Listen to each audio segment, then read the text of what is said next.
Hey guys, what is going on? This is Mike or Geekermon, and today we're going to be doing another Destiny video. Very exciting news out of the August 4th Game Informer article that recently came out. We got a ton of new information about what's to come with Rise of Iron, and it is very, very exciting.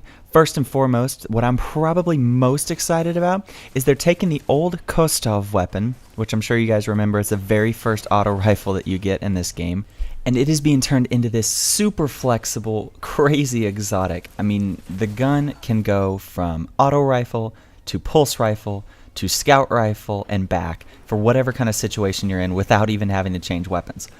I don't know about you, but I think that is going to be pretty amazing. So you can see here there's a Game Informer video that has a little bit of a preview of what this Khvostov is going to be like, but you've used it before, so this is nothing new. The important part is that they pull up the chart that shows all the different options and attachments for this weapon. Don't worry, I know they move super fast. We're going to break it down and show you all the different aspects of this gun. At this point, I'm not going to try to tell you the best perks to use on this gun. I think one, I'll have to use it.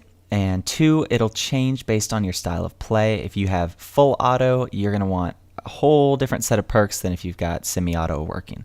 So the first option, and something that I think is really cool, is they give you the option to use the original Khvostov scope that was the broken, cracked glass, or you can use a modern scope that gives you less range and less stability, but you can see down the sights a lot more clear. I personally think this is a nice touch, and it really brings the gun back to its unique style. I remember playing through the first story mission and having that gun with the cracked glass and being like, what the heck is this? And I actually dismantled it right away. But I know a ton of people who kept this gun for the longest time despite the cracked glass, and every once in a while they would bust it out of their vault, go in PvP, and just get wrecked because the gun is not that good, especially in the current meta where auto rifles are no longer king. But there was a feeling, there was an attachment to this gun, and I think that by leaving the cracked glass, they're allowing players to really get a feel for how they used to play this game. Alright, up next, and probably the most important series of options here, is you can choose between full auto, semi-auto, and burst fire. So essentially, like I said, you could have an auto rifle, swap to a pulse rifle, swap to a scout rifle in the middle of a battle. So if you're in a trials game, you're down 3-1 because you have an auto rifle and you're just getting beat from a distance. With this gun, you don't even have to go to the vault and pull out another exotic that you want to use.